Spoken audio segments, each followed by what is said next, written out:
disinggung Mas Adam karena tadi menyinggung tentang aspal. Jadi konsep aspal itu yang terkait dengan apa? Dua kamar itu mungkin dipertajam. Itu ada dua pertanyaan. Ekonomi Pancasila eh, dua kamar dan yang kedua itu aspal dalam konsep ekonomi Pancasila yang sekarang itu apakah tidak bisa diterapkan oleh kekuasaan yang saat ini? Gitu aja. Monggo Mas Sadam. Iya, eh sebetulnya ya lagi-lagi kembali kepada apa namanya tadi yang pernah ya sudah kami sampaikan ya bahwa pada tataran penyelenggara gitu ya itu ngadepnya harus kanan gitu ya. Nah, sementara kita kita lihat ya satu yang pertama kalau dalam konteks apa namanya pemerintahan misalkan ya, apakah sudah ngadep kanan semua begitu? Nah, itu kan tadi tadi evaluasinya juga seperti itu gitu ya. Kalau misalkan masyarakatnya sudah ngadep kanan terus kemudian pemerintahnya sudah ngadep kanan ya sistemnya nanti juga pasti pasti berjalan baik atau tadi juga sebaliknya begitu ya. Nah, apa sih sebetulnya constraint daripada aspal ini nggak bisa diimplementasikan wujud dalam skala yang lebih besar gitu ya. Ya karena memang pertama eh pengabaian menurut saya ya, pengabaian gitu ya.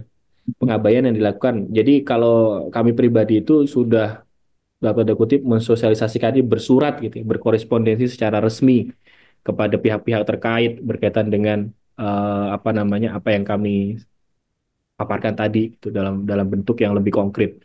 Nah, pengabaian ini bisa jadi karena dua hal. Yang pertama, satu barangkali ketidaktahuan dari apa yang kemudian isi daripada sistem korespondensi itu gitu kan. Yang kedua juga ya karena bisa jadi ketakutan kalau misalkan nanti status quo-nya itu terganggu begitu. Padahal sekali lagi kami sampaikan gitu ya bahwa spektrum ekonomi Pancasila itu ya satu harus mau nggak mau ya karena manusia yang hidup itu beraneka ragam gitu ya. Ada yang culas, ada yang enggak, gitu. Ada yang baik hati, ada yang dermawan dan seterusnya. Ya ini harus di dirangkul semua gitu. Tapi dalam satu sisi tadi penyelenggaranya harus hadap kanan dulu gitu. Nah ini pertanyaannya kan tadi Pak Prof. Mubiato, Prof. Dumairi juga sudah sampaikan bahwa ya indeks korupsi kita tinggi gitu kan. Penyelenggaranya aja juga jadi pemain gitu. Harusnya dia cuma sebagai regulator dan apa namanya yang kemudian mendudukan satu perkara gitu kan, justru ikut terlibat dalam permainan. Nah, ini kan jadi fatal begitu ya. Seperti itu. Jadi problem utamanya itu adalah ya itu tadi ya apa namanya secara konstitusional gitu ya.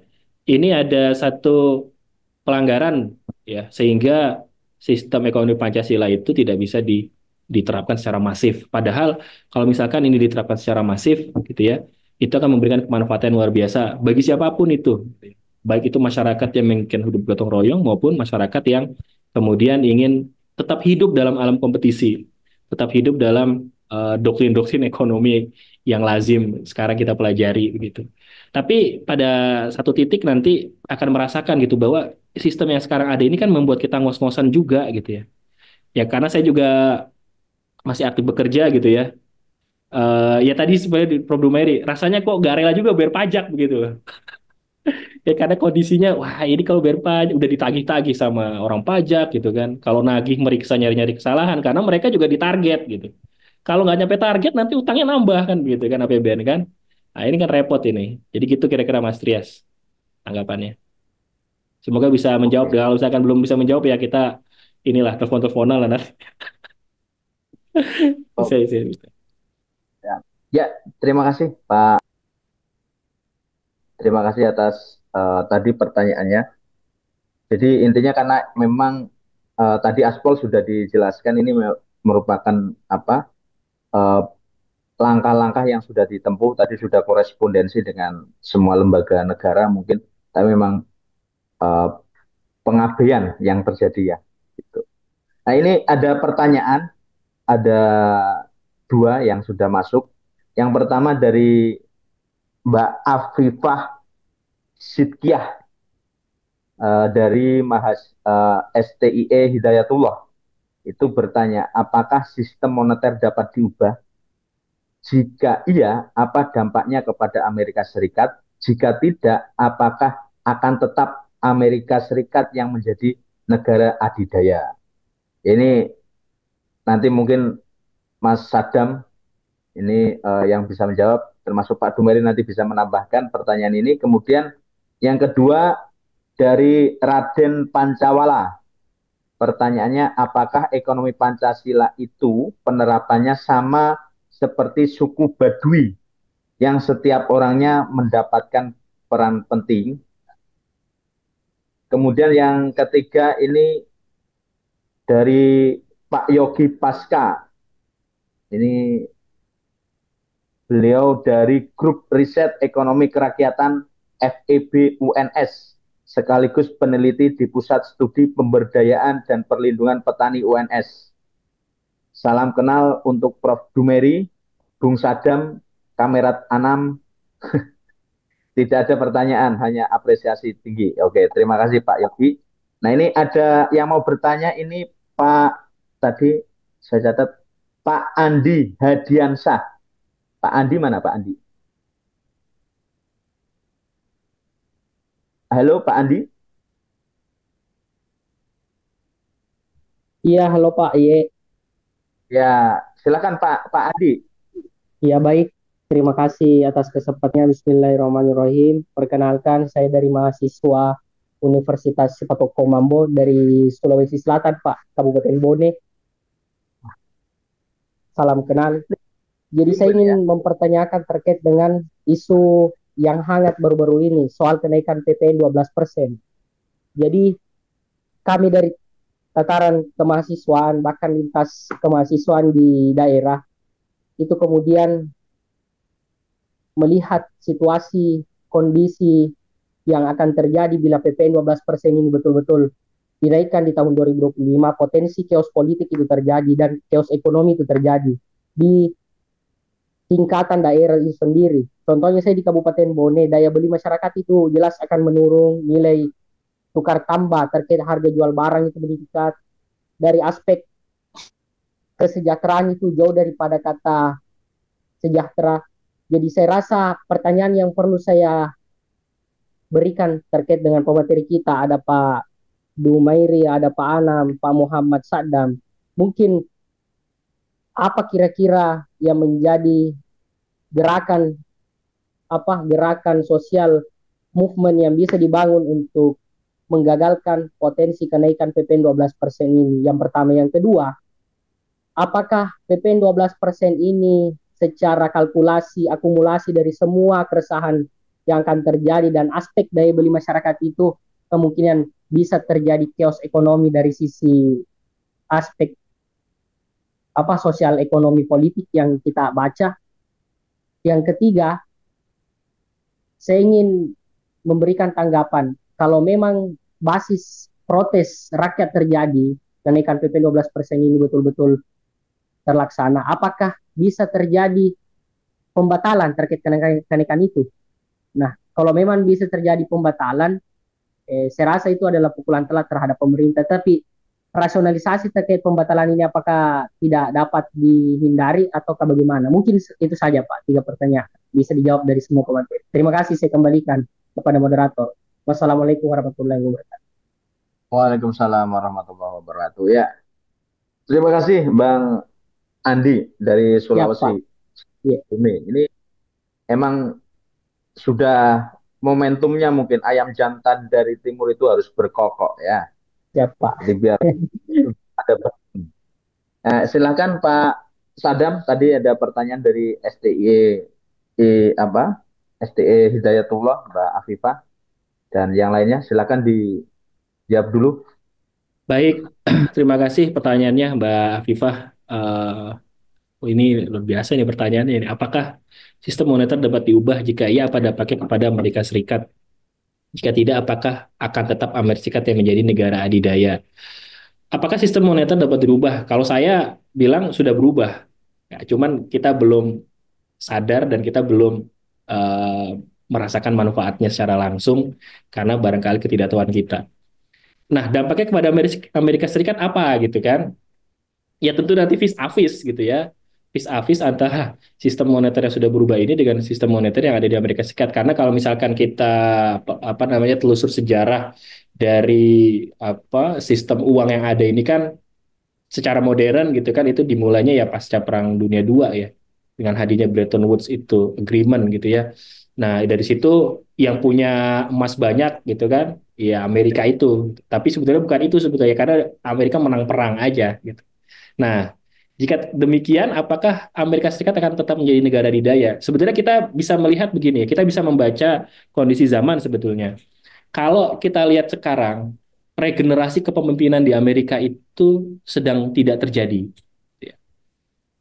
Kemarin pemilu Pilpres Amerika itu kan Joe Biden sama Trump gitu ya. Ini tokoh-tokoh yang sudah uzur sekali gitu. Kaderisasi kepemimpinannya bisa jadi terputus. Itu yang pertama. Kalau dilihat dari sisi itu kita bisa menangkap peluang bahwa akan terjadi yang namanya apa namanya ya kalau kalau siklus peradaban itu ya bisa jadi sekarang sedang Amerika ini sedang dalam tahap menuju decline-nya gitu. Yang kedua apa namanya dengan hadirnya Trump sebagai presiden ini kan berarti konsep-konsep ekonomi republikan ini kan akan diimplementasikan oleh Amerika gitu. Salah satunya aja langsung membatasi masalah imigran gitu ya. Nah, ini tentu akan membuat satu gejolak gitu ya. Tidak menutup kemungkinan akan terjadi konflik horizontal ya, di dalam intra Amerika sendiri gitu kan. Karena supremasi Trump ini supremasi kulit putihnya luar biasa sekali nih gitu ya. Migran-migran yang legal ini bisa jadi kemudian nanti menjadi kaum-kaum yang termarginalkan dan bisa jadi terjadi konflik horizontal. Tapi walau alam kita nggak tahu. Ini kan yang akan datang gitu ya. Kita juga nggak tahu. Yang paling penting adalah kita mesti fokus pada perbaikan diri kita sendiri. Terus kemudian kita mesti jeli melihat apa namanya perubahan yang terjadi di dalam negeri kita gitu kan. Perubahan moneter yang ada. Terus kemudian ya kita mesti memperjuangkan apa yang kita yakini seperti itu. Memperjuangkan apa yang kita yakini ya. Kalau misalkan salah satunya melalui forum ini kan forum forum sharing, forum diskusi, forum memperkuat niat untuk melakukan perubahan di dalam negeri kita gitu. Dimulai dari diri sendiri juga. Karena apa? Karena perubahan konsep moneter yang tadi saya sampaikan itu juga harus dimulai dari diri sendiri juga gitu. Atas inisiasi diri sendiri juga, kehendak dari diri sendiri juga. Ya karena satu sisi kita hidup di dalam alam demokrasi gitu kan. Nah, kesadaran inilah yang perlu saya rasa gitu kan untuk kami pribadi dan forum ini terus introdusir kepada masyarakat. Tadi sebagaimana juga disampaikan Prof. Dumairi bahwa ya bagaimana kemudian masyarakat itu memahami juga gitu bahwa kepemimpinan itu memiliki dampak yang sangat luas sekali gitu kan. Ya kalau misalkan tadi kasusnya kayak Pak Kades gitu ya, sudah berkhidmat dengan rakyat begitu hebat, itu tiba-tiba ada kompetitor ngasih uang satu orang 150.000 gitu kan sama beras langsung berubah haluan waduh pada akhirnya pemimpin-pemimpin kita ya tidak lagi memikirkan kesejahteraan jangka panjang tapi memikirkan elektabilitas gitu kan akhirnya apa ya dampaknya anggaran kita kemudian tidak disalurkan secara tepat pada masyarakat, tapi kemudian ditabung untuk kemudian bisa ngedum supaya terpilih lagi di periode selanjutnya kan begitu akhirnya siklusnya.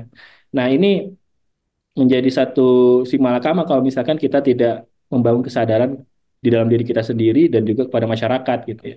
Nah, ini menjadi PR dan tugas kalau buat saya tugas saya sendiri gitu ya untuk terus berubah untuk berubah lebih baik dan kemudian mensosialisasikan gitu. Ya salah satu tindakan aksi nyata saya adalah di kampus doktrin-doktrin ekonomi yang menurut saya keliru tadi gitu ya itu dirubah secara bertahap dan simultan gitu sehingga paradigmanya mahasiswa itu tidak lagi output ketika keluar lulus kuliah itu tidak lagi spiritnya spirit kompetisi gitu tapi spirit kolaborasi spirit kerjasama spirit gotong royong begitu kan terus kemudian memahami bahwa aktivitas produktif itu tidak hanya apa namanya yang transaksional, tapi kemudian modal sosial itu juga merupakan apa namanya interaksi sosial pada masyarakat gitu kan. Kan kadang-kadang kita juga dibilang apa namanya kalau ngobrol sama orang membangun relasi, membangun kehangatan, menjaga silaturahim itu kan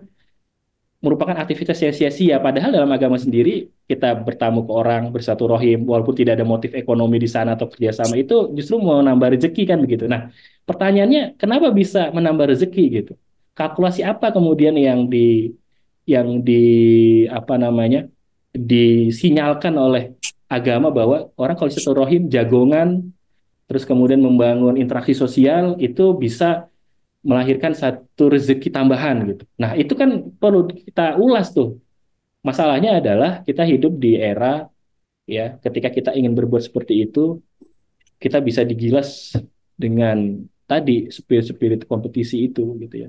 Kalau menurut saya sangat tidak cocok sekali gitu ya kompetisi itu ya dengan asas kita yang kita punya itu, asas kekeluargaan itu ya.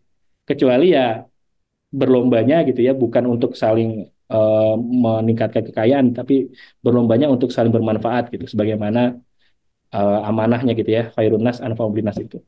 Saya rasa itu pertanyaan untuk dari Mbak Afifah ya. Kalau dari Mas Raden, apakah ekonomi Pancasila pendapatnya sama seperti suku Baduy yang setiap orangnya mendapatkan peran penting? Setiap manusia, saya meyakini gini, Mas Raden, ketika ruh itu ditiupkan di dalam jasad ketika di rahim ibu gitu ya, ketika Allah itu berfirman alastu birobbikum qalu bala syahidna, maka ketika itu pula sebetulnya tupoksinya manusia, tupoksinya individu itu sudah tercatat. Jadi sebetulnya saya ini sebetulnya ada tugas gitu di dunia itu ngapain gitu, dan itu pasti punya peran penting begitu ya. Nah, pertanyaannya adalah kita pernah nggak mengulik diri kita sendiri sebetulnya tugas kita itu apa? Itu tadi kegagalan kita memahami jati diri itu kemudian menjadikan kita nabiah-nabiah bahasanya, ya nabrak-nabrak begitu kan. Ya, padahal kita ini ditugaskan menjadi apa namanya eh, tukang insinyur misalkan, ya karena kondisi lingkungan IM atau mungkin kita dijadikan pendidik gitu kan. Harusnya kita jadi pendidik gitu. Tapi kondisi lingkungan melihat pendidik itu nggak akan kaya gitu. Tadi Prof. Dube bilang, kalau ada pajak kekayaan, nggak dapat, saya juga nggak akan kena gitu kan. Lah, itu konsekuensi dari pendidik. Akhirnya apa? Pendidik-pendidik berkualitas, orang-orang berkualitas tidak mau menjadi pendidik. Begitu. Kalaupun ada, kecil sekali. Gitu. Kalaupun ada, kemudian yang apa namanya banyak juga yang karena terlempar dari persaingan, yang itu jadi pendidik itu opsi keberapa gitu. Ya, tapi kita bersyukur kita masih punya guru-guru yang masih mendedikasikan hidupnya dan dirinya itu untuk kebaikan masyarakat gitu ya. Sebagaimana juga yang dihadirkan dalam Akademi Notonegoro ini gitu. Ini luar biasa sekali dan harusnya gitu ya dengan sistem yang tepat ya aktivitas-aktivitas kita ini merupakan aktivitas-aktivitas yang sangat produktif gitu. Dan itu harus diakui, diukur, dicatat dengan baik dalam sistem tata kelola ekonomi kita. Kadang-kadang gitu, Pak Anam. Terima kasih. Oke, terima kasih Pak Sadam. Jadi tadi sudah dipaparkan, dijelaskan Mas Raden sama Mbak Afifah. Terus ini Pak Dumeri mempertajam apa yang tadi di sistem moneter dan terutama tadi Mas Andi yang terkait dengan kenaikan PPN karena mungkin bisa terjadi chaos secara sosial politik. Jadi mungkin ada pandangan-pandangan dari Pak Dumeri. Monggo Pak Dumeri. Baik, yang ke Pak Andi dulu ya, soal PPN. Dimungkinkan dibatalkan. Kalau begini, kalau DPR berani, karena yang bisa ngerem pemerintah itu kan cuma DPR kalau di sistem negara kita ya kan. Nah, pertanyaannya adalah apakah DPR berani atau mau gitu.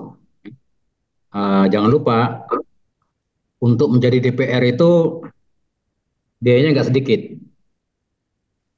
Sehingga dalam masa 5 tahun keanggotaan DPR, 3 tahun pertama itu mungkin baru untuk kembalinya investasi mereka menjadi anggota DPR. Baru bisa melunasi mahar politik ya, yang mereka bayar ke partai untuk bisa terpilih, untuk bisa dapat nomor kecil ya kan. Nah, baru mungkin 2 tahun terakhir mereka dapat surplus, syukur-syukur keuntungan sebagai anggota DPR. Nah, dengan suasana seperti itu, kira-kira mungkin nggak? Tergantung. Tapi saya yakin anggota kota baru itu belum siap seperti itu. Paling yang udah mapan, yang lama-lama. Jadi dimungkinkan, batalkan kalau memang DPR berani dan nggak akan chaos. Toh, pemerintah punya banyak sumber lain kalau mau.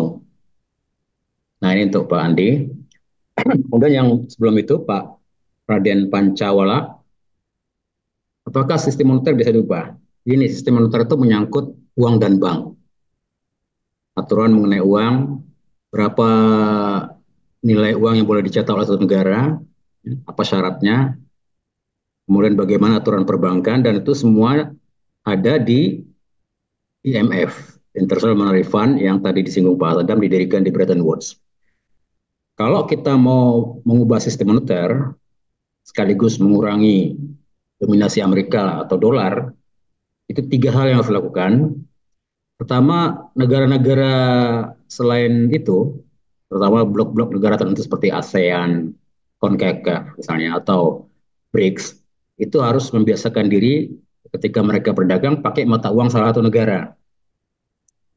Saya ingat pada waktu ASEAN masih kecil, masih 5 negara, waktu itu ada keinginan Mahathir, karena waktu itu Perdana Menterinya di Malaysia masih Mahathir, di kita masih Pak Soeharto, itu ada keinginan supaya negara ASEAN itu berdagang bersama ASEAN itu nggak pakai dolar, tapi pakai mata uang negara ASEAN sendiri. Dan waktu itu yang digadang-gadang mata uang ASEAN itu adalah rupiah. Nah, ini kalau itu bisa berlangsung, bisa mengurangi dominasi dolar. Tentu saja nggak cuma ASEAN, beberapa blok negara lain. Dan sekarang kan yang sedang mencoba ke sana BRICS itu. Nah, mereka mengurangi penggunaan dolar. Kemudian yang kedua, negara-negara anggota IMF itu berani keluar dari IMF. Nah, Indonesia pernah itu tahun, saya ingat saya tahun 63, mungkin Pak nanti Samudra bisa koreksi kalau salah. Tahun 63 waktu Presiden kita masih Soekarno itu pernah keluar dari IMF karena nggak setuju dengan policy mereka yang terlalu berat ke Amerika waktu itu. Nah, makin banyak negara keluar dari IMF, terutama negara berkembang, itu mereka nggak terikat dengan aturan IMF. Nah, kalau mereka nggak terikat dengan aturan IMF, ya, maka IMF nggak bisa ngatur mereka. Nah, yang ketiga yang berat itu adalah memecah Amerika Serikat negaranya, memantik negara-negara bagian itu untuk memisahkan diri dari Amerika Serikat.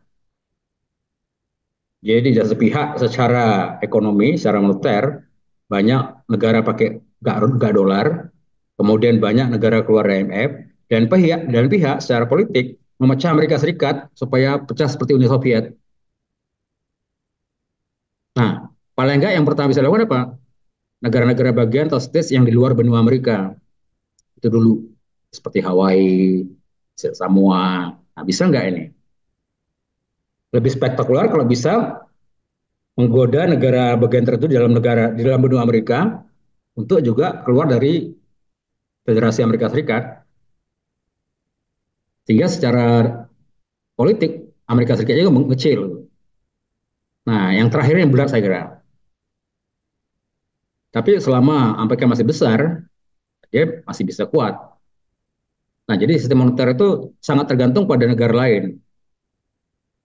Kalau negara lain terbiasa berdagang pakai mata uang masing-masing, sepakati aja misalnya. Katakanlah ASEAN tuh pakai rupiah atau pakai ringgit. Kemudian kalau berdagang dengan Cina, katakan pakai yuan. Berdagang dengan Jepang pakai yen atau pakai rupiah. Nah, ini makin banyak negara melepaskan diri dari ikatan dolar, itu dengan sendirinya dengan dolarnya juga akan ikut melemah. Nah, sekarang ini kan yang bikin repot, apa-apa itu udah terdolar. Nah, ini kalau mau mengubah sistem moneter dan sekaligus mengurangi apa namanya, hegemoni Amerika di perekonomian, terutama di moneter. Itu Pak Anam dari saya. Ya, Dumeri, tadi terkait dengan apa suku Baduy, mungkin ada referensi, Pak? Ya, ya saya nggak tahu suku Baduy tadi gimana ceritanya. Yang di Baduy itu kayak apa? Semua, Punya peran penting. iya kalau itunya sih iya. Cuma kan kadar kepentingannya beda. Ya. Peran penting Pak Anam beda dengan peran penting Pak Maskota misalnya. Pak Anam kan cuma konteksnya Kebumen ya enggak? Bukan Pak apa namanya? Maskota itu se-Indonesia ya enggak? Ya, Nah, itu. Jadi sama pentingnya, cuma kadarnya beda. Ya. Sadam dengan saya juga beda, tapi sama penting, cuma bukan cuma tingkatannya, letak kepentingannya juga beda. Nah, tapi memang kalau bisa seperti Baduy, dalam arti penghargaan terhadap setiap orang, itu bagus. Tanpa harus apa namanya, bersederhana Baduy. Ya kan? Nah, ini kan kadang-kadang memang kita tuh menganggap orang bawah itu nggak penting.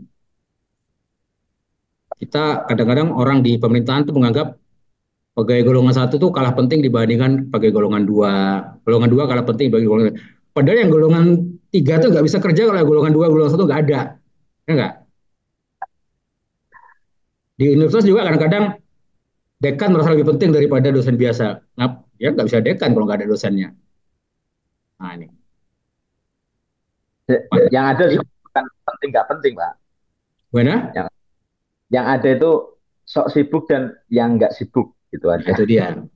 Jadi kalau kalau kepentingan ya menghargai semua kepentingan sama, cuma kadar kepentingannya beda itu Pak Nam, itu aja. Tapi kita memang nggak bisa. Kita nggak bisa juga bilang misalnya kalau kita punya pembantu, pembantu nggak penting. Begitu dia nggak ada, kerepotan juga kita. Pak Anam juga nggak bisa bilang apa stafnya apa carinya nggak penting, cari yang nggak datang juga repot juga Pak Anam. Pusing. Nggak bisa bilang istri saya nggak penting kata Pak Anam. Istri nggak ada, walaupun gampang cari lain, juga tetap juga kerepotan Pak Anam. Saya kira gitu. Oke, oke. Ya, terima kasih Pak Prof. Dumeri atas ini penjelasannya.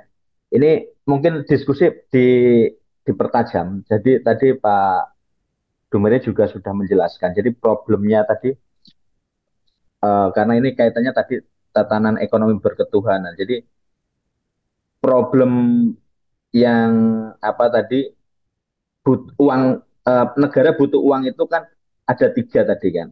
Kita narik pajak atau kita utang luar negeri atau kita cetak uang baru kan. Masalahnya cetak uang baru juga dinamikanya memang nggak bisa dilakukan. Nah ini mungkin Mas Adam punya punya pandangan lain. Jadi sebetulnya permasalahan ekonomi itu kan intinya di uang. Bagaimana itu uang bisa ada? Karena gini, Pak Dumeri, saya sendiri itu sebagai orang pemerintahan itu ketika ada usulan aspirasi dari masyarakat, kita usulkan ke kabupaten, jawabannya kadang satu, anggarannya nggak ada. Ya, kalau kita tanya ke Pak Bupati, anggarannya nggak ada, kita tanya ke Pak Gubernur, anggarannya juga tidak ada.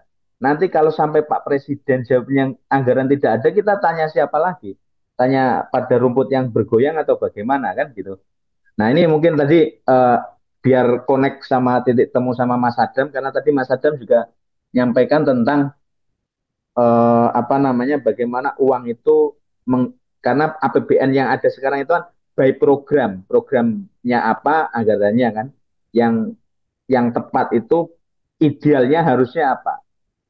Program itu menyesuaikan uangnya atau uang itu menyesuaikan programnya. Ini nanti koneksinya karena uangnya itu harus dari mana? Karena tadi opsinya yang menjadi pertanyaan itu memang bagaimana pajak, utang, ini kan istilahnya sumber uangnya APBN. Sumber uangnya APBN mau dari mana? Kemudian bagaimana koneksinya dengan tadi APBN-nya itu sebenarnya dibatasi dulu dengan asumsi makronya, kemudian programnya menyesuaikan. Contoh sekarang kan program yang unggulan makan siang gratis. Nah ini yang bingung kan duitnya makan siang gratis dari mana kan gitu. Nah, silakan Mas Sada mungkin ada pandangan lain biar koneksi ini nyambung karena ini kaitannya tadi ekonomi Pancasila itu yang dijelaskan Pak Dumeri kan Prof Mubiarto belum menyentuh pada tahapan kebijakan polisi negara kayak gini. Silakan Pak Dumeri aja. Pak Dumeri mungkin punya pandangan. Kalau mau aman, program menyesuaikan uang. Jadi ya, ini ada memang bisa dibolak-balik ya, tergantung kita mau progresif atau mau konservatif. Kalau yang konservatif itu program menyesuaikan uang, sehingga apa-apa yang mau kita lakukan tergantung berapa kira-kira kita akan punya. Tapi kalau mau progresif, sebaliknya, uang menyesuaikan program. Kita rancang dulu, kita canangkan dulu kita mau gini-gini, baru kemudian kita cari uangnya. Nah, saya pikir kalau kalau kita mau pilah kegiatan atau kegiatan aktivitas pemerintah itu kepada dua hal yang sifatnya rutin dan yang bukan rutin. Yang rutin itu untuk belanja barang, belanja pegawai, ya. Nah, itu sebaiknya yang rutin-rutin ini sebaiknya program menyesuaikan uang menyesuaikan program. Ya. Kalau ada harus belanja rutin kayak gini-gini kurang ya uangnya harus dicari. Tapi yang pembangunan atau investasi itu sebaliknya, programnya menyesuaikan uang. Ya. Nah, sehingga apa? Kebutuhan rutin dulu terpenuhi. Kalaupun kurang uangnya, ya harus dicari dulu, tapi terpenuhi dulu. Baru kemudian yang kegiatan investasi atau pembangunan, nah itu baru nanti yang programnya menyesuaikan uang. Jadi mestinya kalau kita bicara APBN, yang sifatnya rutin bagi kita, belanja barang, belanja pegawai, kemudian yang untuk subsidi-subsidi daerah tertentu, yaitu uang menyesuaikan program. Itu harus jalan dulu yang rutin ini. Uangnya kurang dicarikan. Nah, sedangkan yang investasi buat infrastruktur baru misalnya, beli alat perang misalnya, atau menyeragamkan kepala desa supaya pakai baju anti peluru semua misalnya.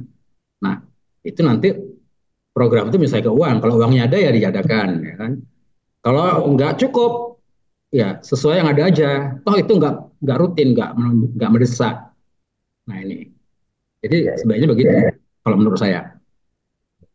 Jadi ada dua konsep ini antara money follow to function atau Ya, sebaliknya itu tidak dilaksanakan. Tapi ya, permasalahan dasarnya sebetulnya kan di mengapa jumlah uang itu terbatas kan? Mengapa jumlah anggaran itu terbatas kan? Koneksinya di situ. ya. Pak Sadam ada Iya, tambahan? kalau apa namanya menurut saya ini ya agak agak radikal ya idenya ya. Apa namanya? Yang pertama, kita perlu dulu sebelum nanti agak lebih teknikal gitu ya. Perlu dulu mendudukkan sebetulnya apa sih uang itu pada mulanya seperti itu. Apa sih uang itu pada mulanya gitu ya. Uang itu kan kalau saya mengutip Imam Al-Ghazali dalam kitab Ihya Ulumuddin itu uang itu kan ibarat cermin. Cermin atas apa sih? Cermin atas aktivitas manusia, aktivitas produktivitas manusia. Itu yang pertama. Nah, yang kedua, ini kan tadi sudah juga disinggung bahwa basis ekonomi modern, gitu kan, uang itu basisnya basis apa sih, gitu kan? Pencetakan uang itu. Ya, kalau kita refer ke Bretton Woods itu basisnya basis emas. Jadi yang dimaksud dengan M0 itu adalah ya apa namanya? Ya ini banyak sekali definisi uang gitu. Ada M0, M1, M2 di Amerika sampai M3 begitu. Kalau misalkan kita lihat struktur laporan keuangan di Bank Indonesia pun apa namanya uang itu juga nggak ansih kemudian berasal dari emas itu mereferensikan emas gitu kan dia ada macam-macamnya lagi tuh timbal-timbalannya. Nah, kalau saya pribadi melihat dengan referensi pada Imam Al-Maghrizi dan Imam Al-Ghazali gitu ya bahwa uang itu ibarat cermin cermin daripada produktivitas maka sebetulnya uang itu bisa sangat tidak terbatas Mas Anam gitu. Tergantung aktif produktivitasnya manusia kayak gitu. Nah, ini yang perlu ya tadi maka saya bilang agak radikal gitu ya. Perlu kita bongkar dulu gitu. Ya. Nah, lantas kemudian nanti ada pertanyaan gitu kan kalau ada cetak uang ini segala macam akan terjadi inflasi. Nah, itulah kemudian yang di apa namanya di guidance dalam kelembagaan small area tadi begitu. Nah, ini apa namanya kalau misalkan alam hidupnya itu kompetisi ya jelas akan terjadi inflasi karena apa? Orang kemudian alih-alih produktif ya dia tinggal mainin uang aja di pasar modal, di pasar keuangan, di bank dengan bunganya dan seterusnya. Gitu ya. Tapi kalau basisnya itu ada benar produktivitas, maka tidak akan terjadi namanya inflasi. Gitu. Nah, apakah kemudian anggaran mengikuti uang, uang mengikuti anggaran? Ya, anggaran itu apa sih sebetulnya kan begitu?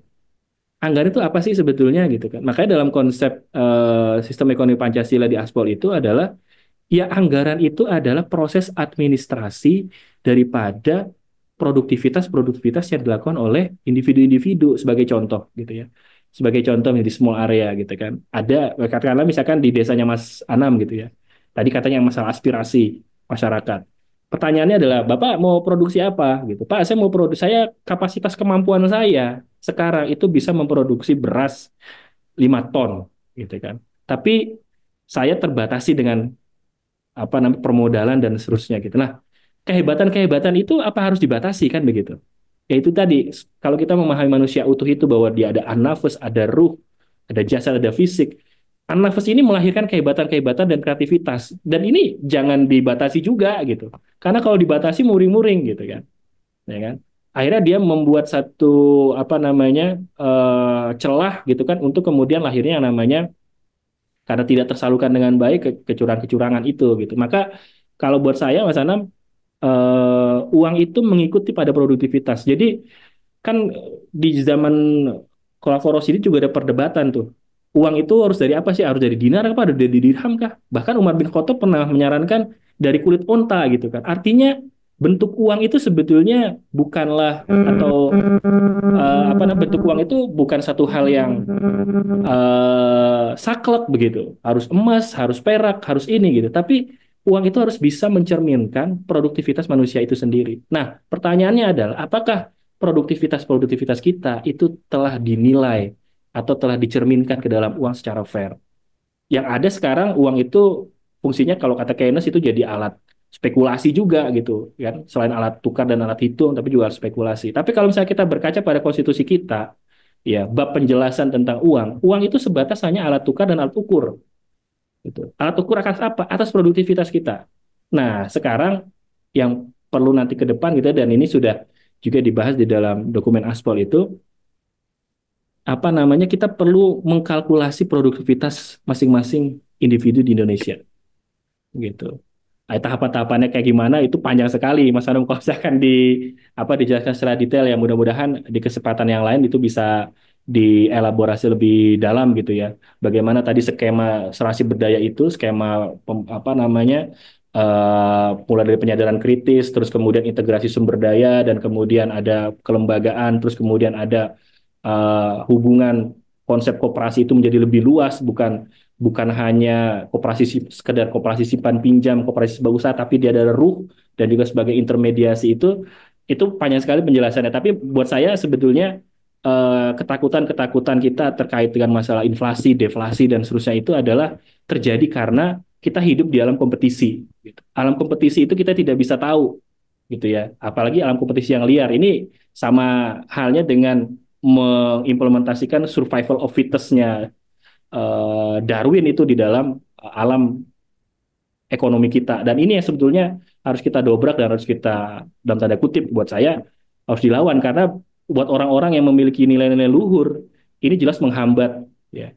Ini jelas menjadi satu constraint dan barrier untuk kemudian melahirkan satu keadilan ekonomi itu sendiri. Begitu kira-kira Mas Ana. Oh ya, terima kasih Pak Mas Adam, Pak Dumeri juga tadi udah menyampaikan. Ini ada pertanyaan ini dari Pak Subaryanta. Untuk sumber-sumber pendapatan negara selain dari yang disebutkan, bagaimana dengan memaksimalkan BUMN? Apakah ini bisa dijadikan alternatif selain pajak atau hutang? Monggo. Karena memang kalau BUMN itu biasanya kan masuk dalam pendapatan ini, pendapatan dari memang ada dari BUMN. Apa bagi hasilnya? Silakan Pak Jumeri, monggo. Iya, selama ini bagian keuntungan BUMN itu memang menjadi bagian dari penerimaan negara, selain dari sumber daya alam, tapi itu porsinya kecil. Artinya untuk nutup apa misalnya kebutuhan rutin, anggaran rutin pemerintah pusat itu nggak cukup si BUMN itu. Pertama itu. Yang kedua, kalau kita mau mengharapkan lebih dari BUMN lebih banyak, kita harus memberikan keleluasaan bagi BUMN itu beroperasi secara bisnis.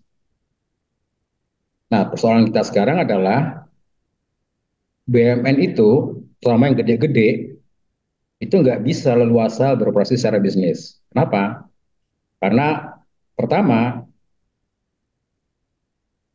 direksinya itu kadang-kadang ditunjuk secara politis sekarang. Hingga bisa jadi direksi ataupun komisaris BUMN itu kadang-kadang nggak menguasai bidangnya.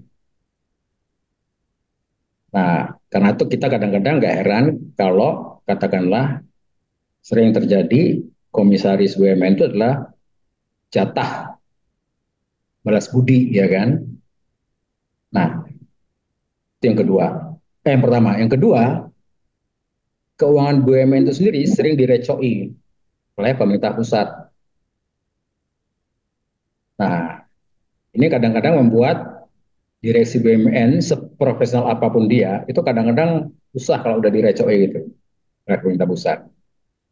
Sehingga banyak kadang-kadang BUMN itu yang sebetulnya badan usaha milik negara, itu beralih menjadi badan usaha milik negarawan. Nah ini dia, uangnya nggak semua masuk ke kas negara, sebagian teralihkan. Jadi bukan cerita yang tertutup kalau beberapa BUMN kadang-kadang ditodong untuk membiayai keperluan tertentu pemerintah di luar anggaran, di luar anggaran BUMN-nya, di luar anggaran negara juga. Nah ini sama juga yang kadang-kadang di tingkat daerah BUMD itu kadang-kadang juga jadi ATM, ya, pemerintah provinsi atau kabupaten. Nah ini penyakit yang saya katakan tadi, nasionalisme ekonomi yang kurang itu. Jadi sebetulnya bisa walaupun nggak banyak. Nah ini, itu jawaban saya Pak Anam. Ya, ya, terima kasih Pak Sumerit. Ya, tadi Mas Yanta itu terkait dengan BUMN. Ya, memang keadaannya seperti itu. Tambah satu lagi, Prof. BUMDes juga itu ATM-nya Ya, kepala. Oke. nah itu dia.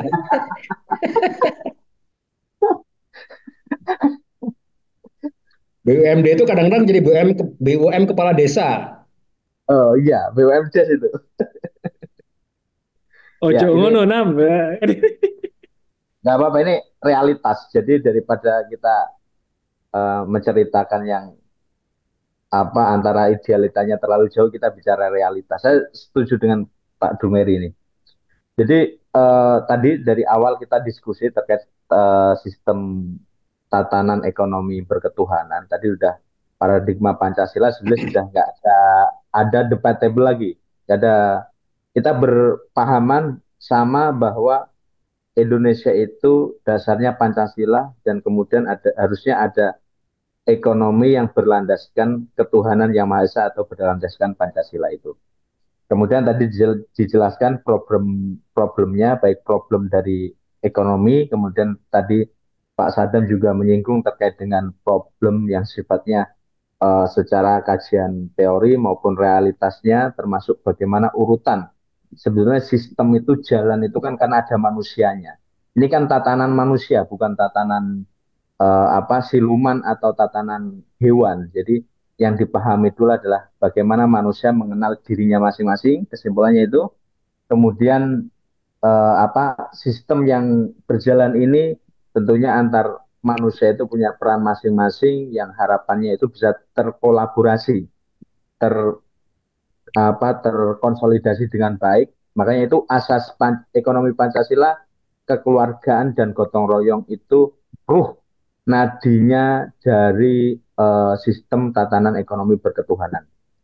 Kemudian tadi menyinggung terkait dengan apa praksisnya yang ada dari kebijakan moneter, kebijakan fiskal, kemudian yang tadi Mas Sadam sampaikan ada solusi yaitu dual system. Dual system ya sama-sama berjalan karena memang ada dikotomi kadang antara yang berakhlak karena tadi ada ekonomi Pancasila itu normanya bagus-bagus tapi secara realitas agar sebuah daerah pun maju itu tidak cukup yang ngalim-ngalim, yang santri-santri, tapi bagaimana yang ekonomi perputaran malam, yang agak malam sampai yang pagi itu harus ada. Itu ekonomi bisa berjalan atau kelihatan maju. Makanya tadi kita amati sedikit-sedikit sebuah daerah akan maju itu biasanya ada eh, apa perputaran ekonomi malam itu loh, ya dalam tanda kutip ya. Itu biasanya itu menunjukkan kemajuan. Makanya di sini ada hal yang perlu kita titik temu antara dual kamar ini bagaimana mewadai yang tadi secara norma-norma yang harus dijaga, tetapi juga bagaimana yang memang dunianya seperti itu kita juga dalam koridor yang bisa diwadahi dalam sebuah negara. Kemudian tadi disampaikan juga ada, saya nangkap satu poin penting dari Pak Dumairi, bagaimana ke depan itu ekonomi Pancasila itu bisa melahirkan rasa orang bayar pajak itu semangatnya sama dengan orang bersedekah atau berinfak. Nah, karena menurut saya itu bagaimana kita bisa memahami sebuah negara itu sebetulnya sebuah tatanan karena agama itu adalah tatanan. Jadi sama-sama ini tatanan yang harus kita maknai bahwa sebetulnya kewajiban pajak itu sama dengan kewajiban zakat. Ya ini mungkin ke depan ada kajian lebih lanjut ini ada Mas Sadam bisa bisa mengelaborasi lagi terkait dengan instrumen moneternya bisa pajak bisa instrumen fiskal bisa pajak maupun bisa zakat infak dan sodakoh gitu. Kemudian tadi di terakhir Mas Adam ada solusi yaitu aspol. Nah, ini nanti sebelum saya tutup ada kayaknya belum apa tidak ada yang bertanya lagi ya karena sudah malam juga kita tutup nanti ada closing statement dari Pak Dumeri maupun Pak Sadam. Tadi Mas Sadam sudah menyinggung dari semua polemik yang ada itu adanya solusi dari aspol.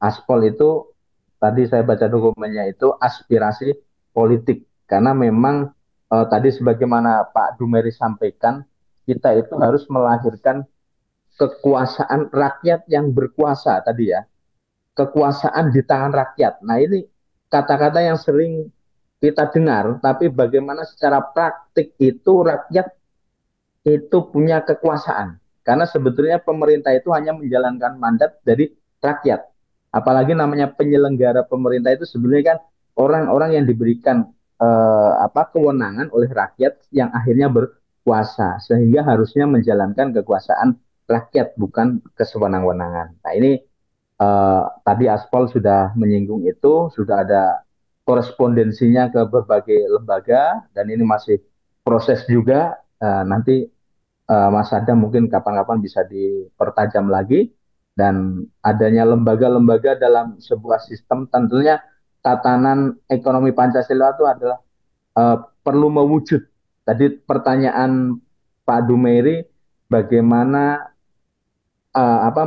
Pancasilakan ekonomi atau Pancasila itu membumi secara ekonomi. Nah, ini termasuk bagaimana adanya lembaga-lembaga keuangan, lembaga-lembaga yang pelembagaan negara dan sebagainya itu terkoneksi jadi sebuah tatanan. Karena sebuah tatanan tidak lepas dari adanya lembaga, baik itu tadi bahasanya Mas Boda dari small area maupun dari sampai tingkat yang lebih tinggi. Itu mungkin garis besar dari saya. Mungkin Pak Dumeri kerso paring closing statement. Yang pertama, saya senang, salut karena sampai jam sekian masih banyak yang on di webinar kita ini. Yang kedua, terkait dengan topik kita tadi, saya ingin menyampaikan kepada teman-teman bahwa kita memang harus terus, tak intinya mengupayakan penerapan konsep ekonomi Pancasila ini, dan juga jangan sampai membayangkan penerapan ekonomi Pancasila ini semudah membangun candi Prambanan. Nah, yang semalam jadi gitu. Ya. Jangan bayangkan setelah diskusi ini, wah besok tiba-tiba ekonomi kita Pancasila itu enggak. Nah, kita harus gigih dari segala lini sesuai dengan kemampuan kita masing-masing untuk menerapkannya, ya, baik di ranah keilmuan secara teoretik maupun di ranah praksis. Nah, di ranah praksis ini, mari kita jangan hanya berharap pada pemerintah, ya, bahwa ekonomi pancasila itu cuma kewajiban mereka, tapi juga kewajiban kita gitu. Apakah kita juga sudah menerapkannya? Kembali ke pertanyaan Mas Adam tadi, ke problem utama yang disampaikan Mas Adam tadi, ini kan kegagalan kita memahami diri sendiri juga. Nah, kita ini sudah bertuhan belum berekonomi selama ini? Kita masih juga menganggap rezeki kita ini atau nafkah yang kita peroleh ini dari atasan atau dari atas.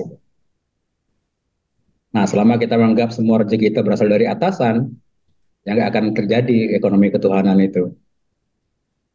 Tapi kalau kita bisa menyadari bahwa apa yang kita peroleh dari atas, ya, andai kata nggak ada atasan pun kita bisa peroleh, nah insya Allah kita jalan.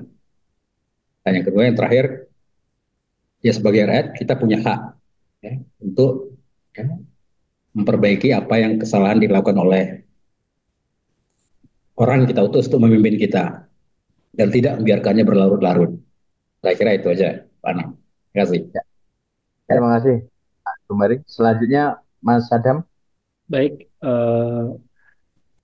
apa namanya kalau untuk closing statement yang pertama berkaitan dengan wujud dari sistem ekonomi Pancasila ini ya, ini memang harus menjadi satu kesadaran ya, mulai dari diri sendiri, kemudian lingkungan, keluarga, lingkungan dan juga masyarakat gitu ya.